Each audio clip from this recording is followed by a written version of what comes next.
Hello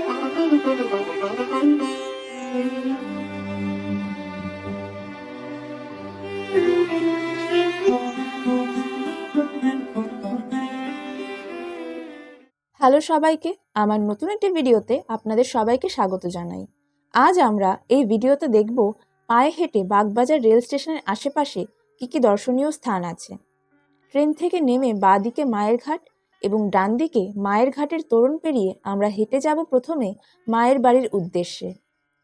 কলকাতার বাগবাজারে অবস্থিত শ্রী শ্রী সারদা মায়ের বাড়ি, যাকে উদ্বোধন বাটি বা মায়ের বাড়িও বলা হয়, একটি অত্যন্ত পবিত্র তীর্থস্থান। এখানে মা সারদা দেবী জীবনের শেষ 11 বছর কাটিয়েছিলেন। স্বামী শারদানন্দ এই বাড়িটি মায়ের বসবাসের জন্য তৈরি করে দিয়েছিলেন। বর্তমানে এটি রামকৃষ্ণ মঠ ও মিশনের তত্ত্বাবধানে পরিচালিত হয়, যেখানে প্রতিদিন বহু ভক্তের সমাগম ঘটে। মায়ের বাড়ি সকাল 6টা থেকে রাত 11টা পর্যন্ত এবং বিকেল 4টে থেকে রাত 8টা পর্যন্ত খোলা থাকে। স্বামী শারদানন্দ 1909 সালে এই বাড়িটি নির্মাণ করেন, যা উদ্বোধন বাটি বা মায়ের বাড়ি নামে পরিচিত। এখানেই মা সারদা জীবনের শেষ 11 বছর কাটিয়েছিলেন। এই বাড়িতেই তিনি বহু ভক্তকে দীক্ষা দিয়েছেন এবং লীলা প্রসঙ্গ রচনায় সহায়তা করেছিলেন। এখানে মায়ের ব্যবহৃত ঘর, খাট এবং অন্যান্য নিদর্শন সংরক্ষিত আছে, যা ভক্তদের জন্য আবেগের স্থান। মায়ের বাড়ি থেকে বেরিয়ে এবার আমরা যাব শ্যামসুন্দর জিউয়ের মন্দিরে। স্বর্গীয় হরিদাস সাহা 1344 বঙ্গাব্দে এই মন্দির প্রতিষ্ঠা করেন। বাগবাজারে শ্রী শ্রী রাধা শ্যামসুন্দর জিউয়ের মন্দির উত্তর কলকাতার এক অত্যন্ত প্রাচীন, শান্ত। প্রতিদিন সকাল 7টা থেকে রাত 8টা পর্যন্ত এই মন্দির খোলা থাকে। মন্দিরের প্রধান আকর্ষণ বিগ্রহ। গর্ভগৃহে শ্রী রাধা গোবিন্দ জিউ এবং অন্যান্য আনুষঙ্গিক বিগ্রহ যেমন গোপাল জিউ ও শালগ্রাম শিলা রয়েছে। মন্দিরে নবদ্বীপের মন্দিরগুলোর মতো একটি বিশাল নাট মন্দির রয়েছে। এর দেওয়ালে বহু সুন্দর ও প্রাচীন ভক্তিমূলক চিত্র বা পটের কাজ দেখতে পাওয়া যায়। অত্যন্ত শান্ত এবং কোলাহলমুক্ত পরিবেশের জন্য এটি যে কোনো ভক্তের মন জয় করে নেয়। মা সারদা ধাম রামকৃষ্ণ মঠের একটি নতুন বহুতল। এটি স্বামী প্রেমানন্দের পূর্ণ জন্মতিথিতে উদ্বোধন করা হয়েছে। মঠের আবাসিক, আধ্যাত্মিক এবং সেবামূলক কাজকে আরও শক্তিশালী করতে এই ভবনটি ব্যবহৃত হবে। পথ চলতে চলতেই সুন্দর অন্নপূর্ণা মন্দিরটি চোখে পড়ল। 1329 বঙ্গাব্দে প্রতিষ্ঠিত এই অন্নপূর্ণা মন্দিরটি দেখলে যেন মনে হয় সময় এখানে থমকে গেছে। আর এই ঝুল বারান্দাটি তো আমার সব সময়েরই প্রিয়। হাঁটতে হাঁটতে অন্নপূর্ণা মন্দির পেরিয়ে গিয়েই চোখে পড়বে গিরিশমঞ্চ, আর গিরিশমঞ্চের ঠিক উল্টো দিকেই রয়েছে গৌড়ীয় মঠের তোরণ। বাগবাজার গৌড়ীয় মঠ হল কলকাতার বাগবাজারে অবস্থিত বৈষ্ণব ধর্মের অন্যতম প্রধান এবং ঐতিহাসিক কেন্দ্র। এটি গৌড়ীয় বৈষ্ণব ধর্ম এবং শ্রী চৈতন্য মহাপ্রভুর বাণী প্রচারের উদ্দেশ্যে তৈরি করা হয়েছিল। এটি বর্তমানে গৌড়ীয় মিশনের প্রধান কার্যালয় হিসেবে পরিচালিত হচ্ছে।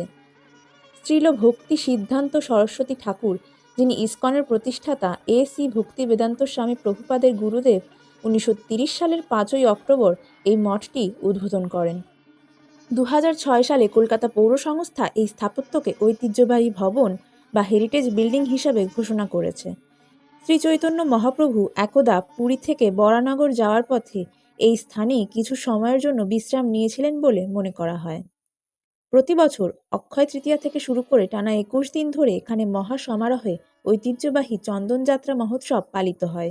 গৌড়ীয় মঠ থেকে বেরোলেই দেখতে পাবো ফণীভূষণ বিদ্যা বিনোদ যাত্রা মঞ্চ।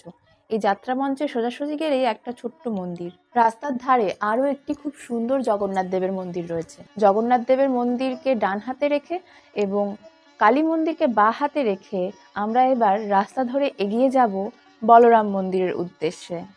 দেখুন, রাস্তায় খুব সুন্দর এখানে ফুলের মালা বিক্রি হচ্ছে। সকালবেলা পুজোয় নিবেদন করার জন্য অনেকে এখান থেকে ফুলের মালা কেনেন। রাস্তার ধারে কালী মন্দির। এবার আমরা এগিয়ে যাচ্ছি বলরাম মন্দিরের উদ্দেশ্যে। ও হ্যাঁ, তবে যাওয়ার আগে আপনারা দেখতে পাবেন রাস্তার ধারে গিরিশ ভবন। গিরিশ ভবন হলো বাংলা নাট্যজগতের জনক মহাকবি গিরিশচন্দ্র ঘোষের কলকাতার ঐতিহাসিক বাসস্থান। ভবনটি বর্তমানে একটি হেরিটেজ সাইট এবং গুরুত্বপূর্ণ সাংস্কৃতিক কেন্দ্র হিসেবে সংরক্ষিত। রাস্তা তৈরির সময় মূল বাড়ির অধিকাংশ অংশ ভেঙে ফেলা হয় এবং বর্তমানে অবশিষ্ট অংশটি রাস্তার মাঝখানে একটি দ্বীপের মতো দাঁড়িয়ে আছে। কথা বলতে বলতে চলে এসেছি বলরাম ভবনের দিকে। তবে বলরাম ভবনে ফোন বা ক্যামেরা অ্যালাউ না থাকায় আমি কিছুই ভিডিও করতে পারিনি। তবে বলরাম ভবন সম্পর্কে রয়েছে কিছু তথ্য। এই ভবনে 1897 সালের 1 মে স্বামী বিবেকানন্দ তার গুরু ভাই এবং গৃহী ভক্তদের নিয়ে এক ঐতিহাসিক সভা করেন এবং রামকৃষ্ণ মিশন প্রতিষ্ঠা করেন।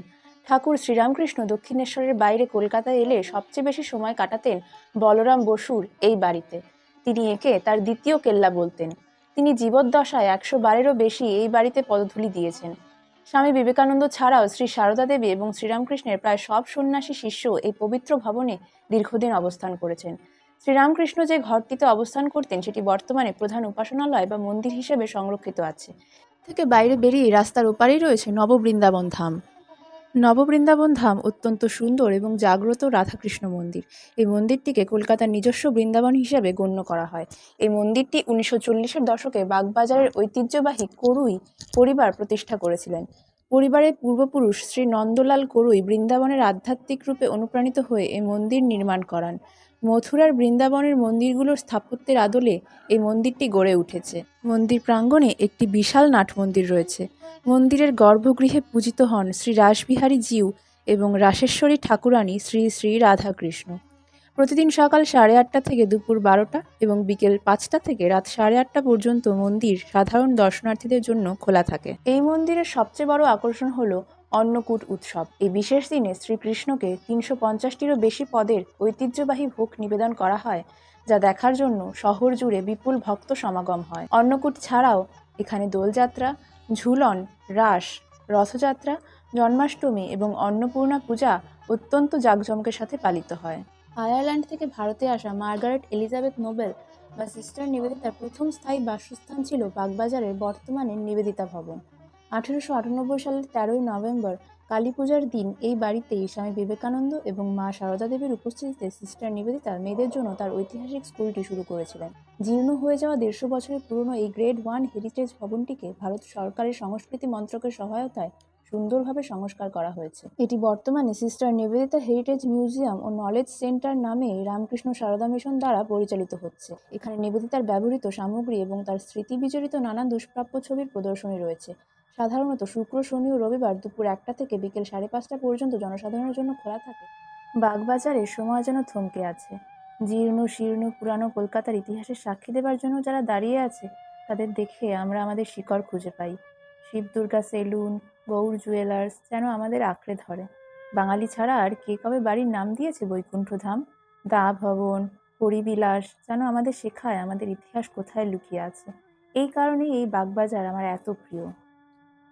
স্টেশনের কাছে হাঁটা পথে যতটা সম্ভব দেখে নিলাম, আপনাদেরও দেখিয়ে দিলাম। এবার বাড়ি ফেরার পালা।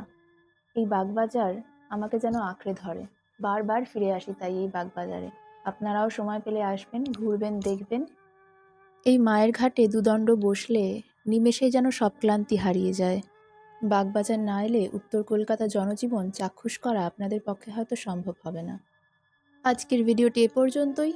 ভালো থাকবেন, সুস্থ থাকবেন। Stay tuned.